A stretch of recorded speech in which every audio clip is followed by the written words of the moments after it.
When it got hot in the valley, Thomas and Alfred drove their cows up to a cool, green pasture in the mountains to graze.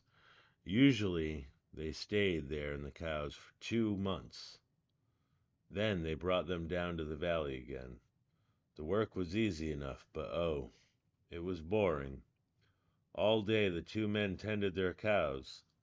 At night, they went back to the tiny hut where they lived. They ate supper and worked in the garden and went to sleep. It was always the same. Then Thomas had an idea that changed everything. "Let's make a doll the size of a man," he said. "It would be fun to make, and we could put it together in the garden to scare away the birds." "It should look like Harold," Alfred said. Harold was a farmer they both hated. They both made the doll out of an old sack stuffed with straw. They gave it a pointy nose like Harold's and tiny eyes like his. Then they added dark hair and a twisted frown. Of course, they also gave it Harold's name. Each morning, on their way to the pasture, they tied Harold to a pole in the garden to scare away the birds. Each night, they brought him inside so that he wouldn't get ruined in the rain. When they were feeling playful, they would talk to him. One of them might say, "How are the vegetables growing today, Harold?"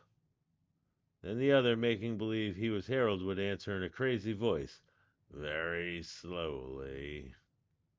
They both would laugh, but not Harold. Whenever something went wrong, they took it out on Harold.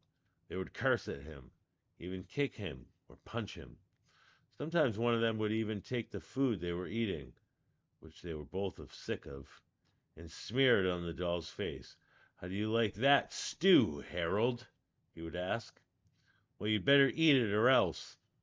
Then the two men would howl laughter. One night, after Thomas had wiped Harold's face with food, Harold grunted. "Did you hear that?" Alfred asked. "It was Harold," Thomas said.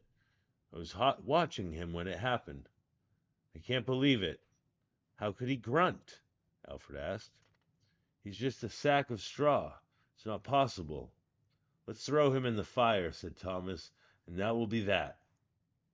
"Let's not do anything stupid," said Alfred. "We don't know what's going on. When we move the cows down, we'll leave him behind for now. Let's just keep an eye on him." So they left Harold sitting in the corner of the hut.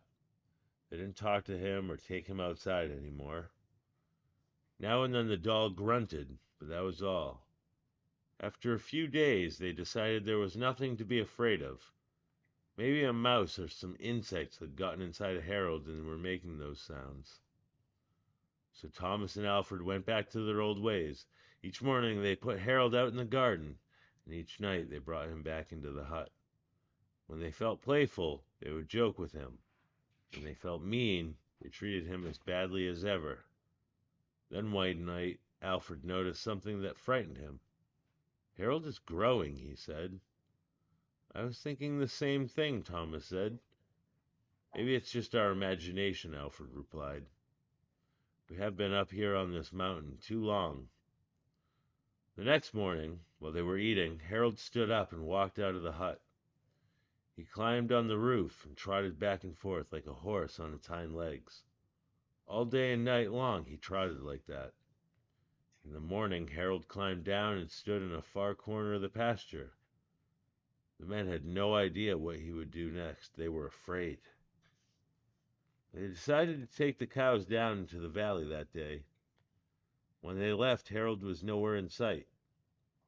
They felt as if they had escaped a great danger and began joking and singing. But when they had gone only a mile or two, they realized they had forgotten to bring the milk.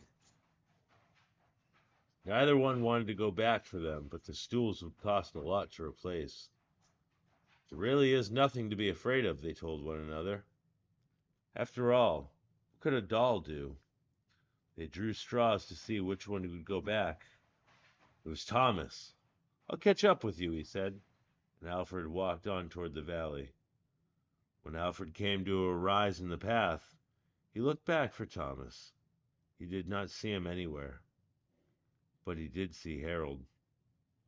The doll was on the roof of the hut again. As Alfred watched, Harold kneeled and stretched out a bloodied skin to dry in the sun.